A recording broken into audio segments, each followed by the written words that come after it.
அந்த கட்டில் அப்படி காமிச்சு வீட்டை காமில பால்மாடி. சரி பாட்டி போயிட்டாரானே. சாருக்கு அனுப்பி விட்டுட்டு அப்படி செல்ல போட்டுட்டோம்னா வேற யாரும் உதவினா சொல்லுவாங்க. சரி பா. நம்ம ஆர்மோகம் சார் நம்ம ஊருக்கு ஒரு 2 மாதத்துக்கு முன்னாடி வந்து அறிவுரை கொடுத்துருந்தாங்க. இப்படி கல்வியில் ரொம்ப படிக்க முடியாமல் வீட்டில் கஷ்டப்பட்டு இருக்க பையங்களுக்குண்டு நம்ம பொன்முத்துக்கு நம்ம ரெக்கமெண்ட் பண்ணியிருந்தோம். வீட்டானே கட்டில் அண்ணே சைக்கிள் வாங்கிட்டாங்கண்ணே அப்படின்னு சொல்லி அந்த சார்ட்டை கேட்டிருந்தோம். கட்டில் வாங்கி கொடுத்தாங்க சார், சைக்கிளும் வாங்கி கொடுக்க போகிறாங்க இந்த நியூ இயருக்கு. ஆர்மோகம் சாருக்கு ரொம்ப ரொம்ப நன்றி. நம்ம ஊருக்கு வந்து நம்ம மக்களுக்கு அறிவுரை கொடுத்தே மட்டும் இல்லாமல் படிக்க முடியலை அப்படிங்கிற ஒரே காரணம் வறுமையாலாம் இருக்கா அப்படிங்கிற ஒரே காரணத்துக்காண்டி கட்டில் 2 மாதம் ஆயிடுச்சு இருந்தாலும் வாங்கி தந்துட்டாங்க. சாருக்கு ரொம்ப நன்றி. இதுதான் கட்டில். நம்ம பொன்முத்து வீடு தான். உங்களுக்கும் அவனுக்கு கல்விக்கு ஏதாவது உதவி பண்ணணும் அப்படின்னு தோணுச்சுன்னா நான் என்னோடய நம்பருக்கு மறக்காமல் தொடர்பு கொள்ளுங்கள். அவனுக்கும் நம்மளால் இயன்றது கொடுங்க. அவனோட பாட்டி இந்த இருக்காங்க, அவங்களுக்கு பாட்டி அதான் உச்சிமாளி பாட்டி. உச்சிமாளி பாட்டி தயவில் தான் இப்போ பொன்முத்து படிச்சுட்டு இருக்கான். பாட்டி பொன்முத்துக்கு நீங்கள் மட்டும்தான் இருக்கீங்கன்னு நினைக்கிறீங்க. நாங்கள் இருக்கோம், சார் இருக்காங்க, மக்கள் இருக்காங்க. அவன் 500 கொடுத்து ஐயா இருக்கார். எல்லோரும் பார்த்துக்கிட்டா சரிங்களா? சரி, பொன்முத்து வந்து நம்ம நல்லா படித்தா மட்டும் போதும். அந்த ஒரு நல்ல நோக்கத்துக்காண்டி தான் செஞ்சுக்கிட்டு இருக்கு.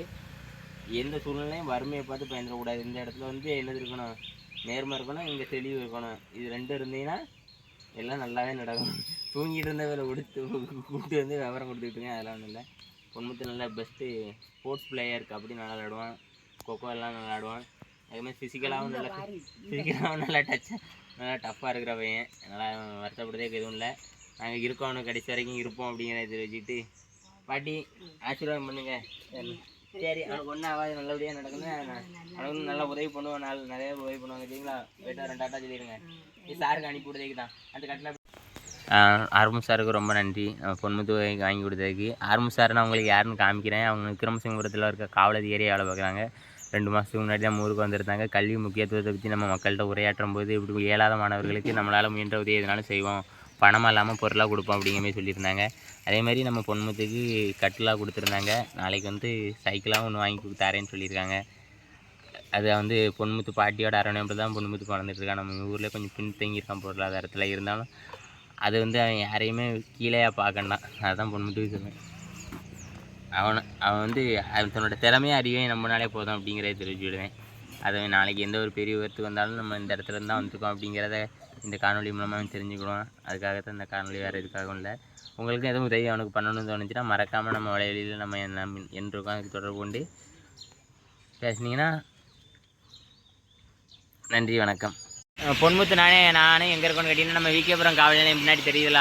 காவல் நிலையத்தை பார்த்தாலே பயமாக இருக்குன்னு அப்படின்னா இல்லை, காவல்துறையை பற்றி காவல் நிலையத்தை பார்த்தும் பயப்படனா காவல்துறை அதிகாரிகள் ரொம்ப நல்லவங்களாக இருக்காங்க. நம்ம தம்பிக்கு வந்து ஒரு ஆர்வம் சார் விக்ரமசிங்கபுரத்தில் நம்ம ஊருக்கு 3 மாதத்துக்கு முன்னாடி பசங்களுக்கு கல்வி முக்கியத்துவத்தை பற்றி ஒரு உரையாற்ற வந்தாங்க. அப்போ வந்து இல்லாத மாணவர்களுக்கு ஒரு உதவி பண்ணதுக்கு நான் தயாராக இருக்கேன் அப்படின்னாங்க. அப்போ நான் பொன்முத்தை ஞாபகப்படுத்தினேன். அதில் தான் சாரை முதல் சந்தித்தேன். சார் பேசின காணொலியை நான் யூடியூப்பில் போட்டிருக்கேன். அந்த லிங்கை உங்களுக்கு கமெண்ட்டில் பின் பண்ணியிருக்கேன்.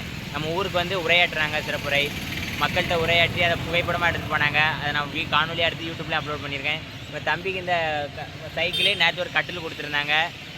இப்போ சாயங்காலம் காலையில் கட்டில் வந்து நேற்று நைட்டு வந்து இறங்குச்சு. இன்றைக்கி சாயங்காலம் இந்த சைக்கிள் 2ம் பண்ணுறதா சொல்லியிருந்தாங்க, பண்ணிட்டாங்க. ரொம்ப சந்தோஷமாக இருக்குது. அதுபோக தம்பி நல்லா படித்து என்ன வேலைனாலும் சாப்பிட்டு வந்து ஃப்ரீயாக இருக்க நேரம் கேட்டாங்கன்னா அதுக்கு ஆள் இடம் எந்த இடம் அதில் நம்ம எந்த இடம்னாலும் அவனுக்கு 2-3 மாதம் லீவில் இருந்தீங்கன்னா வேலைக்கு எங்கேயும் அப்பப்போ அவன் செலவுக்கு பயன்படுத்திக்கலாம் அப்படிங்கிறதையும் சொன்னாங்க. தம்பி ரொம்ப சந்தோஷமான, அவன் ரொம்ப சை டைப்பு, ரொம்பவே பதட்டப்படுவான். பயப்படாதுன்னு இருக்கேன். யாரையும் கண்டு பயப்படக்கூடாது. உனக்கு நீ தான் உன் மனசாட்சிக்கு பயந்தால் போதும். நேர்மையாரு, உள்ளத்தில் நேர்மையாரு, சிந்தனையில் தெளிவாருன்னு சொல்லியிருக்கேன். நம்ம தம்பிக்கு நம்ம என்னையால் சார் மூலயமா கிடைச்சது ரொம்ப சந்தோஷம். அப்படி தான்ல? சந்தோஷம் தானே? பதறாதடா, பதறாத. நானும் இவனை மாரி இருந்து வந்தேன் தான். எனக்கும் கஷ்டம் இருக்கும், அதெல்லாம் காட்டி விட கூட முகத்தில். டாட்டா.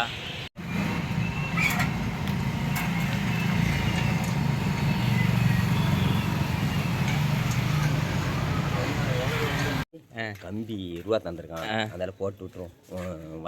பெயிண்ட் அடிக்க வந்து ஆஃபர் கட்டுற வேலை தம்பி ஃபஸ்ட் கஷ்டமாக இருக்குன்னு தயவுசெய்து 6 மணி நேரம் மறக்காம கொடுங்க. வெளில நல்லா அடிச்சு விடுவோம். அந்த வீட்டுக்கு அவர் தான் அடிச்சார். அப்படி தானே? ஆமாம், அப்படி தான். பயப்படாமா கிளார் அடிப்பார். அப்படி இல்லை, அப்படி நான் இப்படி நிமித்து வரான். சூப்பர். என் தங்க பிள்ளை எனக்கு பிடிச்ச கிளார் அடிக்க வர மறுபடியும். இப்போ கரெக்டாக இருக்குது. இப்போ கிளார் அடிக்கா. சரி, போய்ட்டு டாட்டா. Love you. டாட்டானா உம்மா. ஆமாம். பெயிண்ட் அடிக்கிறதுக்கு அனுபவம் ஆர்வமானே நான் கூட இருப்பேன். எப்படி அடிப்படி பாட்டி அங்கே தம்பி ஆண்ட நீங்கள் வீடியோ ஆண்டில் தான் இருக்குது. நம்ம அருமம் சாவிக்கு அப்புறம் சிங்கபுரத்துலேருந்து நம்ம பாட்டிக்கு தான் உதவி பண்ணியிருந்தாங்க. சைக்கிளு கட்டில் பாட்டி நாங்கள் வளர்க்கிட்டு ஏதாவது சாருக்கு தான் நன்றி சொல்லுவீங்களா? ரொம்ப நன்றி சார். நன்றி பாட்டி வந்து சாருக்கு நன்றி சொல்லணும் நாங்கள். சரி பாட்டி எதுவும் நன்றி. நீங்கள் எல்லோரும் நிறைய பேர் கேட்டிருந்தீங்க தம்பி யார் கூட போலீஸ் ஸ்டேஷனில் நின்றுருந்தீங்க கூட்டிட்டு அப்படின்ட்டு. அது ஒன்றும் இல்லை, தம்பி வந்து பொன்முத்து பாட்டி பேரன்னா பையனோட பையன் தானே. நம்ம பாட்டி மட்டும்தான் இப்போ கஷ்டப்பட்டு வளர்த்துட்டு இருக்காங்க. அதனால் நம்ம என்ன செஞ்சிருந்தோம்னா 3 மாதத்துக்கு முன்னாடி ஆர்மம் சார் வந்திருந்தாங்க நம்ம ஊருக்கு. அப்போ சார்கிட்ட சொல்லியிருந்தோம், சார் இப்படி கல்வியில் முடியாத பையங்க பின்தங்கியிருக்கவங்க பொருளாதாரத்தில் அவங்களுக்கு ஏதாவது உதவி பண்ணுது அப்படிங்கும்போது நான் பொன்முத்து பேர சொன்னேன். ரொம்ப பாட்டி கஷ்டப்பட்டு வளர்த்துட்டு சார் அப்படின்னு. உடனே வீட்டில் கட்டில் படுக்கிறதுக்கு கட்டில் வண்டியில் போகிறதுக்கு சைக்கிள் மட்டும் கேட்டிருந்தாங்க. அப்படி தானே பாட்டி? உடனே கேட்டதை செஞ்சுட்டாங்க. சாருக்கு நன்றி. சரி பாட்டி போய்ட்டு இருக்குமா தானே? போயிட்டாருண்ணே.